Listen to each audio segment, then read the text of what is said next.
পারবা না, আমার আল্লাহ আছে আমার সাথে। সুবহানাল্লাহ বলেন। আমার আল্লাহ আছে আমাদের সাথে, চিন্তা করবা না, পেরেশানি হবে না। এবার জাবের রাদিয়াল্লাহু আনহু বলেন, ওগো নবীজি, আমি পাক করেছি একটা বকরি, 1 কেজি আটার রুটি বানাইছি। আমার আপনার নবী কয়, এরে জাবের, তুমি যেই পাতিলা দিয়া তুমি রান্না করছো, এই পাত্রগুলো আমি নবীর সামনে আনো। 2টা পাত্র, একটার মধ্যে হলো আপনার বকরির গোশত রান্না করেছে, আর একটা পাতিলের মধ্যে আটা দিয়ে 1 কেজি আটা দিয়া রুটি বানাইছে। দুটা পাত্র আমার আপনার নবীর সামনে আনছে। আমার আপনার নবীর সামনে আনার পর আমার আপনার নবী বিসমিল্লাহ বলেই দুটা পাত্রের মধ্যে নবীজির বরকতি হাত লাগায়া দিছে। সুবহানাল্লাহ আসেনি? এই সাইডের মানুষ কোন জোরে বলেন না সুবহানাল্লাহ। শেষ করে দিব, আপনাদের খারাপ লাগতেছে? ভাইরা আমার, নবীজির বরকতি হাত যখন লাগায়া দিছে, এবার নবী বলেন, যাবে তোমার পাত্রের উপরে যে ঢাকনাটা আছে, ঢাকনাটা কিন্তু তুমি পরিপূর্ণভাবে উঠাইতে পারবা না। সুবহানাল্লাহ বলেন। যাবে রে, ওই ঢাকনাটার অর্ধেক উঠাইয়া তুমি শুধু ভিতরে হাত ঢুকায়া তুমি আমার সাহাবীদেরকে তুমি তৃপ্তি সহকারে খাওয়াইতে থাকবা, রুটি দিবা, তুমি আবার তরকারি দিবা, তুমি কিন্তু ঢাকনা উঠাইতে পারবা না। এমন তো অবস্থায় নবীর সাহাবীদেরকে খাওয়াইতে খাওয়াইতে আসরের আযান দিয়া দিছে। শ্রেষ্ঠ নবীর শ্রেষ্ঠ উম্মত হইছে আমাদের দাম আছে না নাই? অতএব আমার আপনার নবী রহমতের নবী না গজবের নবী? জোরে বলেন, কিসের নবী? কোন সন্দেহ আছে? অতএব জিন্দেগি আপনার আমার কাছ থেকে ফাঁকি দিয়া চলে যাইতেছে, কোন খবর আছে? কোন সময় কি কোথায় মারা যাবে দুনিয়ার কেউ জানে না, যিনি জানেন তিনি কে? অতএব যত আমরা মুরব্বী হইতেছি আমাদের হায়াত কিন্তু কমতে আসে, কিন্তু আমরা বুঝি না। আমরা ভাবি যে যত মুরব্বী হইতেছি আমরা বড় হইতেছি, কিন্তু আমরা যে আমাদের যে হায়াতটা কমতেছে, কোনো খবর আছে? কোনো খবর নাই। এখানে যারা মুরব্বীরা বসে আছেন, তারা যদি এখন হুজুরদের কাছে দোয়া চাই, গোটা বাংলাদেশের হুজুরদেরকে একত্রিত করে যদি দোয়া চায়, আর যদি বলে হুজুর দোয়া করেন আল্লাহ যেন আমার যৌবন কালটারে আবার ফিরাইয়া দে, কোনোদিন সম্ভব হবে? পাকনাদারি কোনোদিন কাঁচা হবে? জিন্দেগি ফাঁকি দিয়া চলে যাইতেছে, কোন খবর আছে? জিন্দেগি তো যাইরে ফাঁকি দিয়া রে সোনার আদম, জিন্দেগি তোর যাই ফাঁকি দিয়া। যেরকম ঠিক কিনা? সবাই মনটা নরম করে আমার সাথে সাথে বলেন, জিন্দেগি তোর যাইরে ফাঁকি দিয়া রে সোনার আদম, জিন্দেগি তোর যাই ফাঁকি দিয়া। ও আদম রে,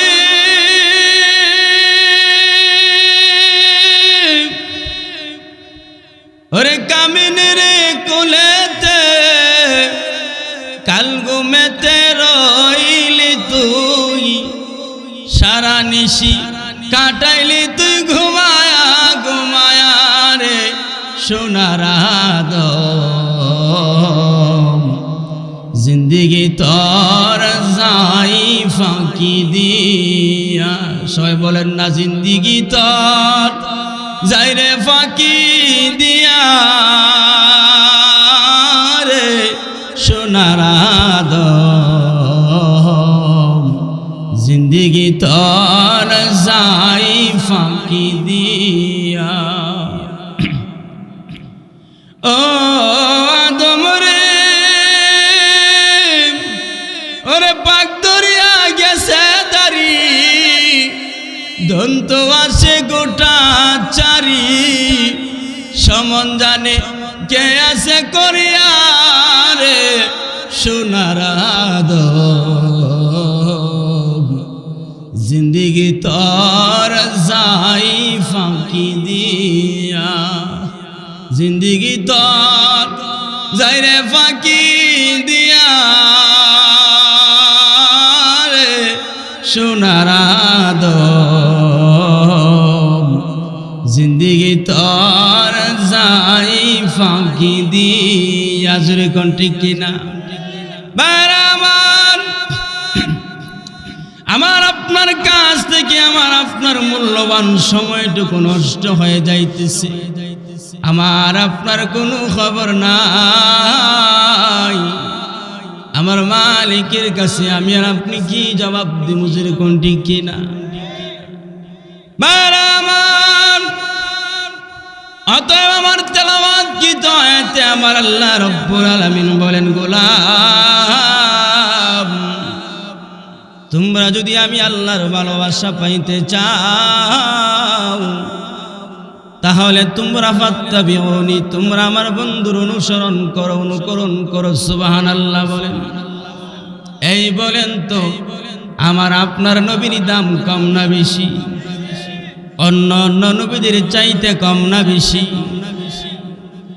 অতএব আমার আপনার নবীর আল্লাহ এমন সম্মান মর্যাদা দিয়া দুনিয়াতে প্রেরণ করেছেন আমার আল্লাহকে বন্ধু সব নবীরা আমি আল্লাহর পাগল ছিল আর আমি আল্লাহ ছিলাম স্বয়ং আপনার পাগল বলেন না সুবহানাল্লাহ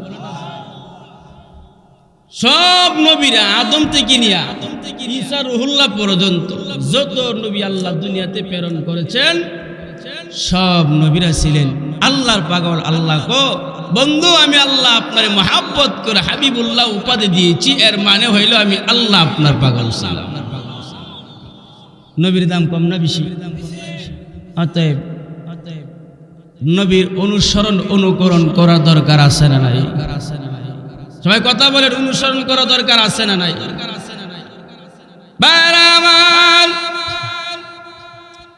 আমি আর আপনি এমন নবী পাইলাম যেই নবী রাস্তা দিয়ে হাঁটলে রাস্তার আশেপাশের গাছগুলো আমার আপনার নবীর সালাম দিত কথা বুঝেন না আমি আর আপনি এমন নবী পাইছি যেই নবী রাস্তা দিয়ে হাঁটলে আশেপাশের যত গাছ ছিল গো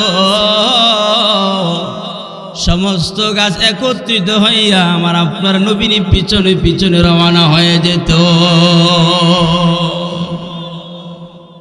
আমি আর আপনি কেমন নবী পাইলাম গো কঠিন কিয়ামতের ময়দানে সব নবীরা ইয়া নাফসি করে আওয়াজ দিবে ওই দিকে আমার আপনার নবী সাজদার মধ্যে পড়ে ইয়া উম্মতি বলে কাঁদবে গো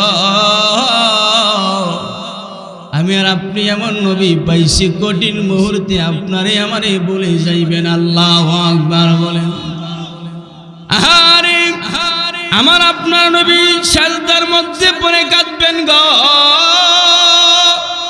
আমার আল্লাহ বলবেন জিবরাইল দুনিয়ার সব কিছু সহ্য করতে পারি কিন্তু আমার বন্ধু যখন কান্নাকাটি করে রে স্বয়ং আমি আল্লাহ বরদাস্ত করতে পারি না সহ্য করতে পারি না আল্লাহু আকবার বলেন একটা জবান বন্ধ রাখবেন না জোরে বলেন না আল্লাহু আকবার আমার আপনার নবী যখন কান্না শুরু করে দিল গো জিবরাইল আমিন বলেন জিবরাইল রে আমার বন্ধুরে গিয়ে বলো আমার বন্ধু কেন কান্নাকাটি করে রে জিবরাইল আমিন আমার আপনার নবীর কাছে আসিয়া বলেন নবী গো আপনি চোখের পানি ছাড়তেছেন আর ওইদিকে আল্লাহ কিন্তু সহ্য করতে পারতেছে না আমার নবীজি আপনি কেন কান্দেন? আপনার কান্নাটা জানতে চাচ্ছে কেন কান্দেন। আমি আপনাদের কাছে জানতে চাই নবী কেন কান্দেন, এটা আমার আল্লাহ জানেনি। এরপর আমার আল্লাহ জিবরাইল আমিনে বলতেছেন, গিয়া বলো রে কেন আমার বন্ধু কান্নাকাটি করে। তখন আমার আপনার নবী বলেন, জিবরাইল, আমি কান্দি একমাত্র আমার গুনাহগার উম্মতের জন্য রে। আমার গুনাহগার উম্মতের কি অবস্থা হবে। আল্লাহু আকবার বলেন, এই ইমানি আওয়াজ দিয়ে বলেন আল্লাহু আকবার।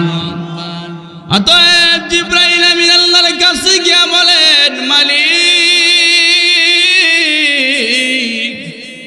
আপনার বন্ধু হাবিবুল্লাহ গুনাহগার উম্মতের জন্য কান্নাকাটি করে। আর আমার আল্লাহ কো জিবরাইল, আমার বন্ধুরে তুমি গিয়া কানে কানে জানায়া দাও যে আমার বন্ধুরে গিয়া তুমি জানায়া দাও, আমার বন্ধুর উম্মত যদি যারা পরিমাণ নিয়া ঈমান নিয়া যদি আসে গো, আমি আল্লাহ দয়া করে মায়া করে জান্নাতের ভিতরে ঢুকায়া দিব। ওগো বাইতুল্লাহ মনে শান্তি লাগে না, হজরে আছো আছো খাওয়া আমার হলো না গো বাইতুল্লাহ। খারাপ লাগতেছে আপনারা যদি বলেন তো গজল লাগাইব, এই গজলটা অন্তর থেকে আইসা পড়ে, অটোমেটিক আইসা পড়ে। আল্লাহ আপনারা আমার জন্য মদিনার জন্য কবুল করে জোরে বলেন আমি। আপনারা শুনবেন তো গজলটা, আমার সাথে সাথে বলতে পারবেন তো। ওগো বাইতুল্লাহ মনে শান্তি লাগে না, হজরে আছো আছো খাওয়া আমার হলো না গো বাইতুল্লাহ। ওগো বাইতুল্লাহ মনে শান্তি লাগে না, হজরে আছো আছো খাওয়া আমার হলো না গো বাইতুল্লাহ। আরে কাবা গরে চুমু দিলে, কাবা গরে, আরে কাবা গরে চুমু দিলে, বুক লাগায়া দোয়া করলে, বুক লাগায়া রে বিফলে যাই না ওগো বাইতুল্লাহ। ওগো বাইতুল্লাহ মনে শান্তি লাগে না, হজরে আছো আছো খাওয়া আমার হলো না গো বাইতুল্লাহ। বাইরা আমার, আপনি আমি এমন বরকতের নবী পাইলাম গো। এই আমার আপনার নবীর যেমন সিরাতুন নবী বলা হয়, আমার আপনার নবীর কিন্তু বরকতের নবীও বলা হয়, রাহমাতুল লিল আলামিনও বলা হয়। যেরকম ঠিক কিনা? আমার আল্লাহ আমার তেলাওয়াত কি আয়াতে বলেন, ওগো বন্ধু আপনি আপনার উম্মতদেরকে জানায়া দেন, তারা যদি আপনাকে মহব্বত করে, তারা যদি আপনারে ভালোবাসে গো, আমি আল্লাহ কিন্তু তাদেরকে মহব্বত করব, ভালোবাসবো। এরপরে আমার আল্লাহ বলেন, ওয়াগফিরু লাকুম যুনুবাকুম, আমি আল্লাহ আমার বান্দাদের জীবনের সমস্ত গুনাহগুনি মাফ করে দিব। আমার আপনার নবীর যেমন হায়াতুন নবী, জিন্দা নবী, সিরাতুন নবী, মিলাদুন নবী, সূরাতুন নবী, সিরাতুন নবী, বলেন তো আমার আপনার নবী আপনার আমার মতন ছিল নাকি অনেক সুন্দর ছিল? সবাই কথা গোনা ঘুমো ধরে গেছে আপনাদের, আসেন তো ইনশাল্লাহ। আমার আপনার নবীর যেমন মিলাদুন নবী বলা হয়, আমার আপনার নবীর কিন্তু মুজিজাতুন নবীও বলা হয়। আম্মা জানা আয়েশা সিদ্দিকা রাদিয়াল্লাহু আনহা বলেন, আরে দুনিয়ার মানুষ তোমরা শোনো গো, নবী যেই সময় আসরের নামাজের পরে, আমার নবী যেই সময় মাগরিবের পরে অন্ধকার হলে আমার ঘরে যখন আসতো, নবী এমন সুন্দর ছিলেন, নবীর সুন্দরের কারণে আমার ঘরটা এমন ভাবে আলোকিত হয়েছে রে। আমি আয়েশা শুয়ের ছিদ্র দিয়া আমি আয়েশা সুতা ঢোকাইতে পারতাম। সুবহানাল্লাহ বলেন না? আরো জোরে বলেন না সুবহানাল্লাহ। আমার আপনার নবী এমন সুন্দর ছিলেন, অন্ধকার রজনীতে আম্মা জান আয়েশার ঘরে ঢোকার পর ঘরটা এমন ভাবে আলোকিত হয়েছে। আয়েশা বলেন, আমি আপনাদের কাছে জানতে চাই, শুয়ের ছিদ্রটা বড় নাকি ছোট?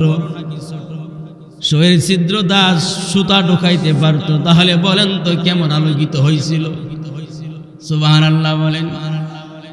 বারামান, এই বাংলাদেশে যত সুন্দর আছে সব সুন্দর একত্রিত কইরা যদি নোয়াগাঁও যদি বিশাল বড় একটা ঘরের ভিতরে ঢুকানো হয়, অন্ধকারের সময় গেলে, রাত্রে রজনীতে গেলে শুয়ের ছিদ্র দেখা যাবে, দূরের কথা কোদালের ছিদ্র দেখা যাইবনি। আমার কথা আপনারা বুঝছেন নি? আমরা নে কালা, আমরা বাদ দিলাম। যারা সুন্দর আছে, যারা সুন্দর আছে সব সুন্দর মানুষ একত্রিত করছে কইরা বিশাল বড় এক বিল্ডিং এর ভিতরে ঢুকাই দিছে। এই মনে করেন সব সুন্দর ঢুকাই দিছে, মনে করেন তাদের সুন্দরের দ্বারা শুয়ের ছিদ্র দেখা যাবে, দূরে কত কুদলের ছিদ্র দেখা যাবে বলি। হ্যাঁ বলেন তো আবার আপনার নবী কেমন সুন্দর ছিলেন? আল্লাহু আকবার বলেন। আমার আপনার নবী ইয়াতীম, জন্মের আগে নবী দুনিয়াতে আসার আগে নবীর আব্বাজান আব্দুল্লাহ দুনিয়া থেকে বিদায় হইয়া গেছে। আমার আপনার নবী কেমন মুজিজার নবী একটু চিন্তা করবেন। আমার আপনার নবী এতিম হয়ে গেছে, জন্মের আগে আব্বারে হারাইছে। আমার আপনার নবী কোনোদিন আব্বারে আব্বা কয়া ডাক দিতে পারছে না, বড় কষ্ট। নবী বয়স যখন 6 বছর হলো, নবী যখন বারে বারে মা আমেনার আম্মা যান সবাই দিয়ে আব্বারে আব্বা কয়া ডাকি, আমি দিয়ে আমার আব্বারে আব্বা কয়া ডাকতে পারি না। নবী বড় এতিম, নবী চোখের পানি ছেড়ে ছেড়ে কান্দে আর মাগো আমার বন্ধু বান্ধবের দেখা যায় তাদের আব্বা আসিয়া তাদেরকে কোলে নেই, কাঁধে নিয়ে হাঁটে। আমার বাবা কোথায়? আমার বাবা দিয়ে আসে না, আমারে দি মোহাম্মদ কয়া ডাক দিই না। নবী কান্দে গো, এমন এতিম নবী কান্না করার পর মা আমেনা আরে আমার ছেলে মুহাম্মদ, তোমার আব্বা এমন এক জগতে ঘুমাইয়া গেছে, যেই জগতে ঘুমাইলে দুনিয়ার মানুষ আর ফিরে আসে না। নবীর মা কান্না করে, নবীও আবার কান্না করে। আবার নবী গো, মা গো আমার আব্বা কোন দেশে ঘুমাইয়া আছে, আমারে একটু তুমি দেখাও না। নবীর নিয়া সাথে আবার উম্মে দাসী রে, উম্মে আইমান রে নিয়া, দাসী উম্মে আইমান রে নিয়া যখন বাবার কবর দেখতে যাবে, বাবার কবর দেখার পর আসার সময় আবওয়া নামক স্থানে আমার নবীর মা দুনিয়ার জমিন থেকে বিদায় হয়ে গেছে। নবী বড় এতিম, নবীর মা আবওয়া নামক স্থানে আসার পরে আবার নবীর মা কান্দে রে, জমিনের মধ্যে পড়ে গেছে, অসুস্থ হয়ে গেছে। এবার নবীর মা দাসী উম্মে আইমান ডেকে ডেকে বলেন, দাসী উম্মে আইমান,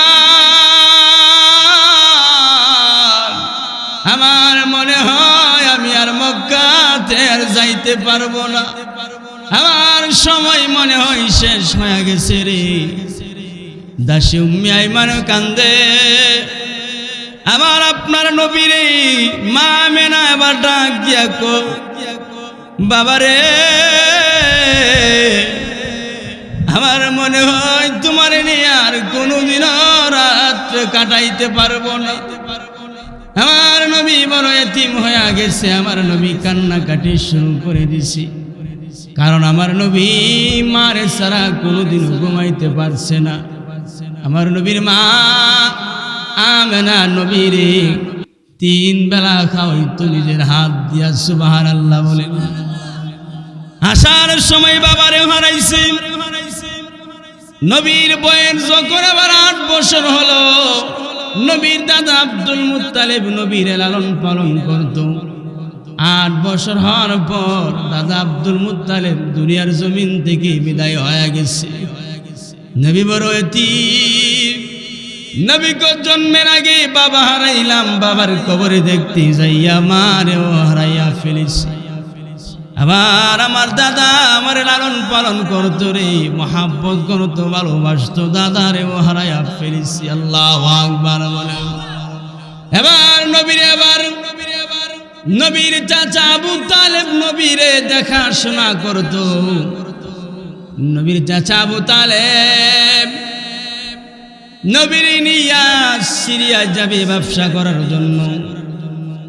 নবীর চাচা আবু তালেব মনে মনে ভাবলেন, আহারে যদি আমার ভাতিজারে রেখে যাই, মক্কার মানুষরা আমার ভাতিজারা নির্যাতন করবে, কষ্ট দিবে। শিশু মুহাম্মদের সাথে নিয়া আবু তালেব সিরিয়ায় যাবে গো, ব্যবসা করার জন্য যাবে। মক্কার মানুষগুলো আপনার আমার নবীরে এমন কষ্ট দিছে গো, আমার নবী মক্কার মানুষরা এমন কষ্ট দিছে। আমার নবী বলেন, মক্কার মানুষে দাওয়াত দিলে তারা আমারে পাগল বলতো, ছোট ছোট বাচ্চারা আমার পিছনে তারা লিলিয়ে দিত, আমার এক পাথর দিয়ে আঘাত করছে। আমার নবী কান্দে, না জানি নবীর চাচা কান্দে, যদি আমার ভাতিজা শিশু মুহাম্মদ রে যদি মক্কাতে রেখে যায়, তাহলে মক্কার মানুষগুলো আমার ভাতিজার নির্যাতন করবে, কারণ আমার ভাতিজা হলো সত্য নবী, কোনো সন্দেহ নাই। যেরকম ঠিক কিনা? এরপরে নবীর চাচা আবু তালেব সঙ্গে নিয়ে আমার আপনার নবীর যখন সঙ্গে নিয়ে, ওই সমস্ত গাড়ির সময় ছিল না, রেল ছিল না, বড় বড় গাড়ি ছিল না, কোনো যানবাহন ছিল না, একমাত্র পায়ে হেঁটে হেঁটে এক দেশ থেকে আরেক দেশে যাইতো। যেরকম ঠিক কিনা? নবীর লইয়া যখন হাঁটা শুরু করে দিলেন, মরুভূমির উপর দিয়ে হাঁটতে আছি। আমার আপনার নবী ছোট মানুষ, আমার আপনার নবী আবার ডাক দিয়া কো, চাচা গো, ক্ষুধার যন্ত্রণায় আর তো হাঁটতে পারতেছি না, অনেক কষ্ট হচ্ছে। মরুভূমির উত্তপ্ত বালুর উপর দিয়ে হাঁটতে পারতেছে না। আমার আপনার নবী ডাক দিয়া বলেন, চাচা গো, আসেন না আমরা একটু বিশ্রাম নেই। বিশ্রাম নেওয়ার পর রোদের তাপটা যদি একটু কমে, তাহলে আমরা আবার রওনা হয়ে যাব। এবার মরুভূমির মধ্যে চাচা আবু তালেব কয়, ভাতিজা কোথায় বিশ্রাম নিব? এখানে তো কোনো গাছপালা ঘর বাড়ি দেখা যায় না রে। আমার নবী তাকায় দেখেন, মরুভূমির মাঝখানে একটা মরা একটা গাছ দেখা যায়। আল্লাহু আকবার বলেন। আমার আপনার নবী কয়, চাচা গো, ওই তো মরুভূমির মধ্যে মরা একটা গাছ দেখা যাইতেছে, আসেন না ওই গাছটার নিচে গিয়ে আমরা একটু বিশ্রাম নেই। চাচা গো, এরে ভাতিজা, মরা গাছের নাই ডালা নাই পালা, ছায়া নাই, কোথায় গিয়া তুমি বসবা? আমার আপনার নবী বলেন, ও চাচা, মরা গাছের তলে আপনি আমারে নিয়ে যান। আমার আপনার নবী যখন মরা গাছের তলে যখন নিয়ে গেলেন, আমার আপনার নবী ওই মরা গাছটার মধ্যে যখন নবীজির বরকতি হাত যখন দিয়া ধরলেন, সঙ্গে সঙ্গে মৃত গাছটা আল্লাহর কুদরতে জীবিত হয়ে গেছে।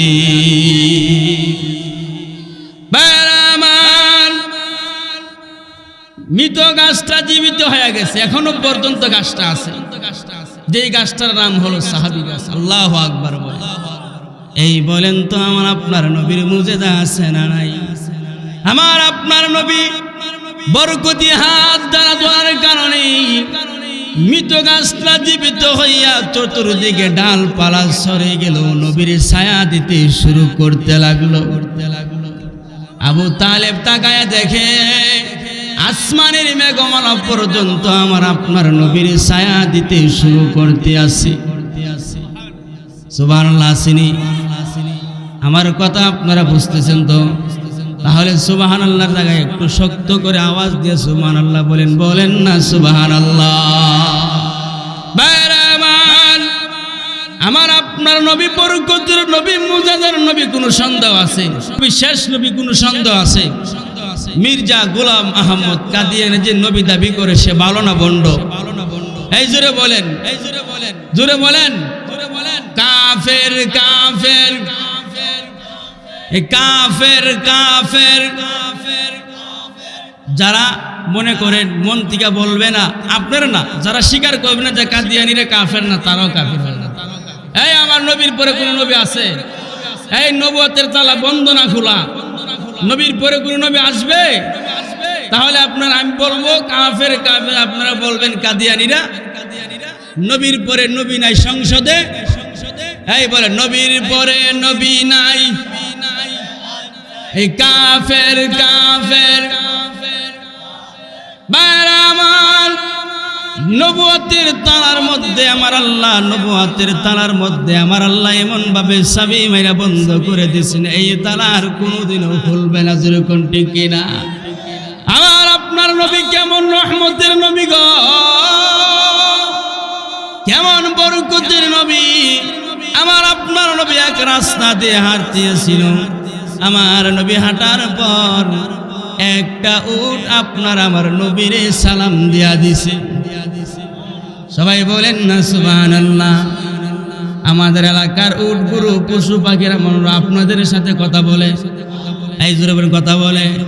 আমার আপনার নবী কো, এই কি উট, তুমি কি ব্যাপার, তুমি আমারে সালাম দিলা কেন, কারণটা কি? এবার উট এবার ডাক দিয়া বলে, নবী গো, আপনি কিন্তু, আপনি শুধু মানুষের নবী নয়, আপনি কিন্তু আমি উটের নবী। জোরে বলেন সুবহানাল্লাহ।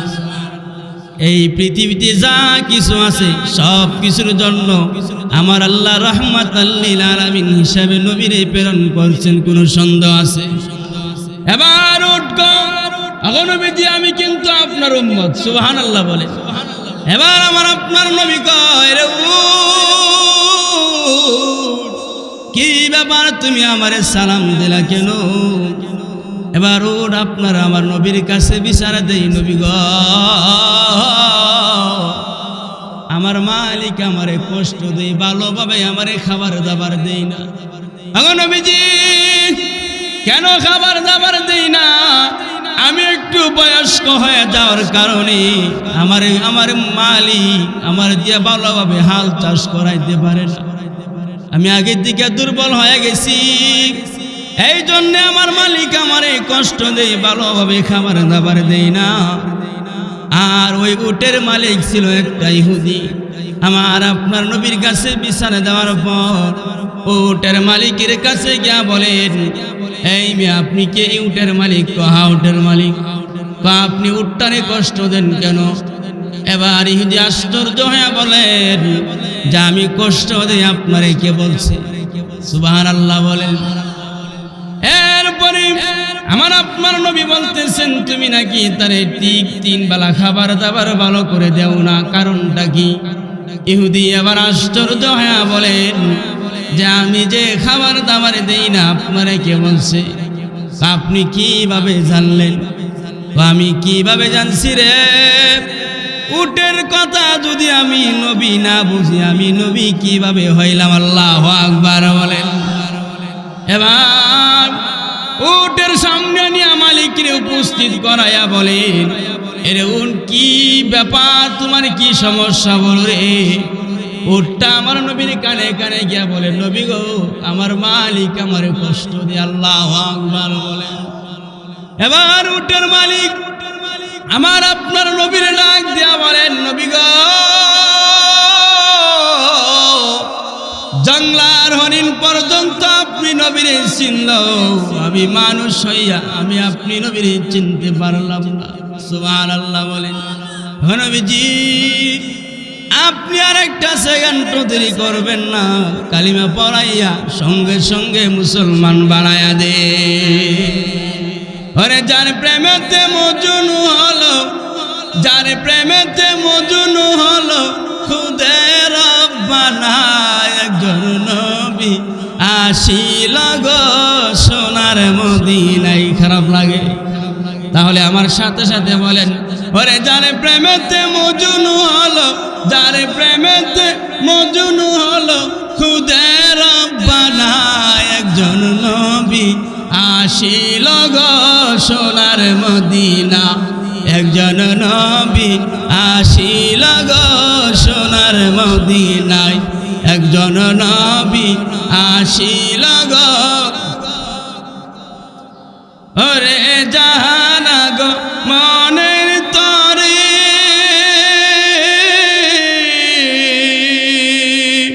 রে কাবা দুকে সিজদা করে, ওরে যাহারা গো মনের তরে, রে কাবা দুকে সিজদা করে, তিনি আমার প্রাণের নবী, তিনি শাহে মদিনা। হাই হাই, তিনি আমার প্রাণের নবী, শাহে মদিনা। একজন নবী আসিল গো সোনার মদিনা। একজন নবী আসিল গো সোনার মদিনা। একজন নবী। ওরে যার প্রেমেতে মজনু হলো, যার প্রেমেতে মজনু হলো, খুদে রব্বানা একজন নবী আসিল গো সোনার মদিনা। একজন নবী আসিল গো সোনার মদিনায়। জোরে বলেন তো, আমার আপনার নবীর দাম আছে না নাই? জোরে বলেন, আছে না না? মুহতারাম হাজরিন, যেই কথা বলতে আসছিলাম, আমার আপনার নবী রহমতের নবী, বরকতের নবী, মুজিজাতুর নবী, যেরকম ঠিক কিনা? অতএব নবী বলেন, লা ইউমিনু আহাদুকুম হাত্তা আকুনা হাব্বা ইলাইহি মিন ওয়ালিদিহি ওয়া ওয়ালাদিহি ওয়ান নাসি আজমাইন। জোরে বলুন সুবহানাল্লাহ। দুনিয়ার সব কিছুর চাইতে যদি আপনি আমি নবীর ভালো না বাসি, লা ইউমিনু, আমরা কামেল মুমিন হতে পারবো? দুনিয়ার সবার চাইতে স্ত্রী, সন্তান, পিতা, পুত্র যা আছে সবার চাইতে কারে ভালোবাসতে হবে? এই জুড়ে বলেন, নবীরে। কারে? অতএব নবীরে পাইলে আল্লাহরে পাওয়া যাবে। আর আল্লাহরে পাইলে আল্লাহ বলেন, ওয়া ইয়াগফির লাকুম যুনুবাকুম, আমি আল্লাহ তোমার জীবনের সমস্ত গুনাহগুলি মাফ করব। আমার আপনার নবী যে বরকতের নবী, একটা ওয়াকিয়া না কইলে আপনারা বুঝবেন না। নবীর একজন সাহাবী, যার নাম ছিল হযরত জাবের রাদিয়াল্লাহু আনহু। আপনার নামটা কোনদিন শুনছেননি? হযরত জাবের রাদিয়াল্লাহু আনহু। জাবের রাদিয়াল্লাহু আনহু, ওনার স্ত্রী বলতেছেন যে আমাদের ঘরে একটা বকরি আছে আর এক কেজি রুটি আছে, চলেন না নবীর একদিন দাওয়াত দিয়ে আমরা করে খাওয়াই। সুবহানাল্লাহ বলে। বকরি কয়টা? একটা। আর আটা কয় কেজি? 1 কেজি। তো নবীর স্ত্রী বলছে, নবীর নিয়ে 6 জন দাওয়াত দিয়ে। জাবের রাদিয়াল্লাহু আনহুর স্ত্রী বলতেছেন, নবীর নিয়ে 6 জন আপনি দাওয়াত দিন। নবীজি নবীর কাছে গেলেন, গিয়া নবীর সালাম দিলেন। নবীরে বলতেছেন, নবী গো, আগামীকাল জোহরের সময় আপনি আপনার সাহাবী 9 জন আর আপনি 10 জন আমার বাড়িতে খাবার খাইবেন। জাবের রাদিয়াল্লাহু আনহুর স্ত্রী বলছিলেন, কয়জনের কথা? 6 জন। তো নবীর সাহাবী জাবের আরো 4 জন বাড়াই দিয়ে 10 জন দাওয়াত দিয়ে আসছে। নবী, আগামীকাল দুপুরের সময় আপনি আমার ঘরে খাবার খাবেন, 9 জন সাহাবী নিয়ে, আপনি 10 জন। দাওয়াত দিছে কয়জন?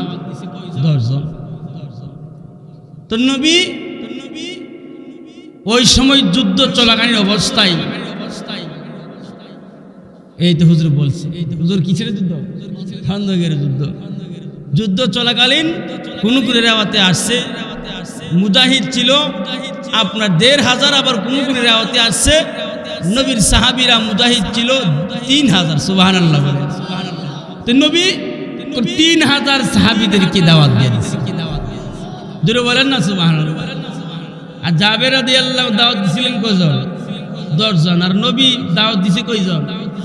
3000। বলছে আগামীকাল আমার সাহাবী জাবেরের বাড়িতে সকলের তোমরা দুপুরের খাবার দাবার করো। সুবহানাল্লাহ বলে দাওয়াত দেওয়ার পর নবী জাবের রাদিয়াল্লাহু আনহু ডাকাইছে।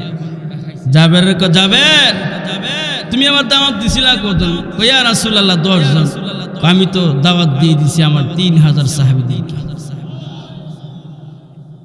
এখন বলেন তো আপনার এলাকায় আমাদের এলাকায় যদি একটা বিয়ার বজরাত্রির মধ্যে যদি 20 জন মানুষ বেশি আইসে পড়ে, সে মনে করেন বউয়ের বাপের মাথা টিকতা হ্যাঁ খাবার শর্ট পরে যায়, আমার একটা বদলাম উঠতে থাকা। মনে হয় আপনাদের এলাকায় একটা বকরি দিয়ে মনে 5000 মানুষ খাওয়ান যাইব না? আচ্ছা কোন 3000 মানুষ দিতে খাওয়াইব, জুল পাইবনি? আমরা এলাকায় জুল পাইবনি, ঘুষত জুল পাইবনি। তো এবার বলেন, মনে করেন এলাকার কোন এক মিয়া তার মেয়ের বিয়া দিবে, বরযাত্রী আইবার কথা আছে 150, আয়সা পড়ছে 200, তার মাথা ঠিক থাকবো? হ্যাঁ, কি একটা অবস্থা হইব। জাবের রাদিয়াল্লাহু আনহু যাবেন দাওয়াত তো দিয়া দিছি 3000। এবার বলেন তো জাবের রাদিয়াল্লাহু আনহুর চেহারাটা কেমন হবে? জাবের রাদিয়াল্লাহু আনহু এবার চিন্তার মধ্যে পড়ে গেছে। চিন্তার মধ্যে পড়ে নবীর আর কিছু বলছে, সরাসরি বাড়িতে চলে গেছে। বাড়িতে যাইয়া তার স্ত্রী অন্যদিন থেকে চেহারাটা হাসি খুশি দেখা যায়, আজকে দেখা যায় চেহারাটা মলিন। কারণ কি? স্ত্রী স্বামী আমার চেহারাটা মলিন দেখা যাইতেছে, আপনার চিন্তিত অবস্থায় দেখা যাইছে, কারণটা কি? তখন নবীর সাহাবী জাবের স্ত্রী দাওয়াত দিয়েছিলাম 10 জন, নবী দাওয়াত দিয়ে দিছে 3000। বলেন সুবহানাল্লাহ। তো বর্তমান যুগের মহিলাদেরকে যদি গিয়া বলে দাওয়াত দিছিলাম 2 জন, আর ইমাম সাহেবের দাওয়াত দিছিলাম 2 জন, ইমাম সাহেব দাওয়াত দিয়েছে 10 জন, স্ত্রী মনটা একটা কথা কম কইব হুজুর রে? হ্যাঁ, কম কইব? কারে বাবা রে বাবা, হুজুর রন্তাজ পড়ার কুস্তা নাই, দিছি দাওয়াত 2 জন, আইসা বসে 10 জন। ইমুক বাড়ির হুজুরটা এত বড় ফেট, আরে বাবা কইবনি? কিন্তু দাওয়াত যখন দিছেন জাবের রাদিয়াল্লাহু আনহুর স্ত্রী স্বামী আমার যেই জায়গায় নবীর বরকতি মুখ জবান মুবারক দিয়ে বের হয়ে গেছে 3000, প্রাসানি হবেন না?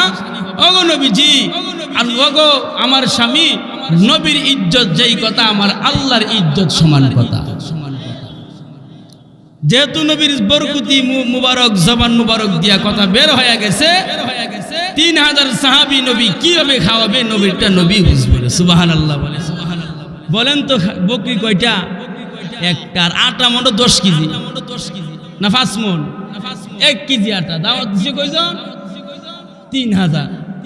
তখন বলতেছেন যেই নবী বরকতের নবী, যেই নবী রহমতের নবী, ওই নবী বুঝবন এই নবীর সাহাবীদেরকে নবী কিভাবে খাওয়াবে। আল্লাহু আকবার বলেন। পরের দিন যখন হয়ে গেল, নবীর সাহাবীদেরকে নিয়া জাবের রাদিয়াল্লাহু আনহুর বাড়িতে যখন লাইন ধরলেন, কাতার ধরলেন, আশেপাশের সাথে আবার আশেপাশে কিছু ইহুদি ছিল। এবার ইহুদিরা মস্কারা করে, ইহুদিরা জাবের তো একেবারে গরিব, জাবের বাড়িতে 3000 মানুষ কেমনে খাওয়াবে? আবার মজাটা হইব, জাবের বেইজ্জতি হবে, জাবেরের নবীও বেইজ্জতি হবে। মাঝখানে আমরা মজা করব, ইহুদিরা ঠাট্টা করতে আছে। নাউজুবিল্লাহ বলেন। সমাজের মধ্যে কিছু মানুষ দেখবেন মানুষদেরকে নিয়ে ঠাট্টা করেনি, মস্কারা করেনি। এই ইহুদিরা আশেপাশ থেকে ইহুদিরা মস্কারা করতেছে, কারণ যে লম্বা সিরিয়াল জাবের তো এমনি নিজে খাইতে পারে, এতগুলা মানুষ রে কিভাবে খাওয়াবেন? নবীর সাহাবীদেরকে নিয়ে যখন জাবেরের বাড়িতে ঢুকলেন, আমার আপনার নবী জাবের রাদিয়াল্লাহু আনহুর বাড়িতে ঢোকার পর এবার জাবের রে ডাক দিয়া বলেন, জাবের তুমি কি পাক করছো গো নবী গো? আমার ঘরে একটা বকরি ছিল, পাক করছি, আর আটা ছিল 1 কেজি, 1 কেজি আটা রুটি বানাইছি। আল্লাহু আকবার বলেন। আমার আপনার নবী বলেন, জাবের চিন্তা করবা না, পেরেশানি করবা না, আমার আল্লাহ আছে আমার সাথে। সুবহানাল্লাহ বলেন। আমার আল্লাহ আছে আমাদের সাথে, চিন্তা করবা না, পেরেশানি হবে না। এবার জাবের রাদিয়াল্লাহু আনহু বলেন, ওগো নবীজি আমি পাক করেছি একটা বকরি, 1 কেজি আটার রুটি বানাইছি। আমার আপনার নবী কয়, এরে জাবের তুমি যেই পাতিলা দিয়া তুমি রান্না করছো এই পাত্রগুলো আমি নবীর সামনে আনো। 2টা পাত্র, একটার মধ্যে হলো আপনার বকরির গোশত রান্না করেছি, আর একটা পাত্রের মধ্যে আটা দিয়ে 1 কেজি আটা দিয়া রুটি বানাইছে। দুটা পাত্র আমার আপনার নবীর সামনে আনছে। আমার আপনার নবীর সামনে আনার পর আমার আপনার নবী বিসমিল্লাহ বলেই দুটা পাত্রের মধ্যে নবীজির বরকতি হাত লাগায়া দিছে। সুবহানাল্লাহ আসেনি? এই সাইডের মানুষ কোন দূরে বলেন না সুবহানাল্লাহ। শেষ করে দিব, শেষ করে দিব। আপনাদের খারাপ লাগতেছে? ভাইরা আমার, নবীজির বরকতি হাত যখন লাগায়া দিছে, এবার নবী বলেন, যাবে তোমার পাত্রের উপরে যে ঢাকনাটা আছে ঢাকনাটা কিন্তু তুমি পরিপূর্ণভাবে উঠাইতে পারবা না। সুবহানাল্লাহ বলেন। জাবের রে ওই ঢাকনাটার অর্ধেক উঠাইয়া তুমি শুধু ভিতরে হাত ঢুকায়া তুমি আমার সাহাবীদেরকে তুমি তৃপ্তি সহকারে খাওয়াইতে থাকবা, রুটি দিবা, তুমি আবার তরকারি দিবা, তুমি কিন্তু ঢাকনা উঠাইতে পারবা না। এমন তো অবস্থায় নবীর সাহাবীদেরকে খাওয়াইতে খাওয়াইতে আসরের আজান দিয়া দিছে। সুবহানাল্লাহ বলবেন না? মনে হয় এখানে মনে হয় আপনার 20টা বকরি ছিল। হ্যাঁ, কয়টা বকরি? জোহর পর দিকে নিয়ে আসর পর্যন্ত খাওয়াইতে আছে। সুবহানাল্লাহ বলবেন না? আমার নবীকে জাবের ঢাকনা উঠাইবা না, শুধু হাত দিয়া একটা একটা করে বের করে আমার সাহাবীদেরকে তুমি তৃপ্তি সহকারে খাওয়াইবা। ভাইরা আমার, প্রত্যেকটা সাহাবীরই নবীর সাহাবী তৃপ্তি সহকারে যখন খাইলেন, আমার আপনার নবী আবার সাহাবীদেরকে ডাক দিয়া বলেন, সাহাবীরা রে তোমরা পেট ভরে খাবার দাবার খাইছুনি? সব সাহাবীরা বলেন, ওগো নবীজি আমরা একেবারে তৃপ্তি সহকারে খাইছি। আবার বলেন তো আশেপাশে কিছু ইহুদি ঠাট্টা করছিল নি? ইহুদি কিছুটি ইহুদি মস্করা করছিল নি? ইহুদিরা কি ব্যাপার, আসরের সময় হয়ে গেছে এরপর দি খাবার বন্ধ হয় না, জাবের কোথায় থেকে তো খাবার আনলো? আল্লাহু আকবার বলেন। আমার আপনার নবী সব সাহাবীদের কি খাওয়াইলেন, অবশেষে নবীজি খাইছেন। আমরা এমন নবী পাইলাম যেই নবী সাহাবীদেরকে না খাওয়ায়া নিজেও খাইছেন। আল্লাহু আকবার বলেন। আর আমার আপনার দেশে নেতাগুলারা যারাই বলেন, হুজুররা বলেন, সবাই বলে নিজে বাঁচলে বাপের নাম। এরকম ঠিক কিনা? পেটে খিদা লাগলে আগে নিজে খাইলো, আগে নিজে খাইলো, এরপরে মানুষ যেমন মন সেমন খাইব। যেরকম ঠিক কিনা? আমি আপনি এমন নবী পাইছি যেই নবী সাহাবীদেরকে খাওয়াইতে আছেন, আসর পর্যন্ত খাওয়াইছে, কিন্তু আমার আপনার নবী কোনো কিছু খাইছে না। আল্লাহু আকবার বলেন। আসরের সময় হয়ে গেছে, সব সাহাবীদেরকে খাওয়াইছেন। আমার আপনার নবী বলেন, যাবে তুমিও খাইছো না, তোমার স্ত্রীও খাইছে না রে যাবে, আমিও খাইছি না, এখন আমিও খাবো, তুমিও খাইবা, তোমার স্ত্রীও খাবে। এবার যখন নবীর সাহাবীও খাইছে, নবীর সাহাবীর স্ত্রীও খাইছে, নবীও খাইছে, আমার আপনার নবী খাবার দাবার শেষ করার পরে আমার আপনার নবী বলে যাবে, তুমি আবার ঢাকনাটা উঠায় দেখো রে, তোমার খাবার তোমার জায়গায় আসেনি। কথা বুঝছেন না? খাবার দাবার তিনোর পরেও আমার নবী বলে রে যাবে, তুমি যেইভাবে পাক করছিলা দুটা পাতিলের মধ্যে দেখো তো রে, তোমার খাবার ঠিক আসেনি। আল্লাহু আকবার বলে। জাবের রাদিয়াল্লাহু আনহু দুটা পাত্রে ঢাকনা উঠাইয়া দেখে আল্লাহি আল্লাহর কসম খায়া বলি, জাবের কো আমি যেইভাবে পাক করছিলাম একটা গোস্ত এদিক সেদিক হইছে না, যতগুলা রুটি পাক করছিলাম একটা রুটিও কমছে না। আল্লাহু আকবার বলে। আরো জোরে বলেন আল্লাহু আকবার। বলেন তো আপনার আমার নবীর বরকত আছে না নাই? এই আরো জোরে বলেন আছে না নাই? ভাইরা আমার, আপনার আমার সমাজে একটা গরু যদি জবাই করি 300 মানুষের উপরে, 350 মানুষ খাইলে কিন্তু শর্ট পড়ে যায়, খাবারের একটা বদলাম শুরু হয়ে যায়। কিন্তু নবীর সাহাবী একটা বকরি দিয়া 1 কেজি আটা দিয়া 3000 সাহাবীদেরকে খাওয়াইছেন। বলেন তো এটা কার বরকত? নবীর বরকত। বলেন তো কার বরকত? আরো জোরে বলেন না কার বরকত? আমি আর আপনি এমন নবী পাইছি গো, যেই নবী রহমতের নবী, বরকতের নবী।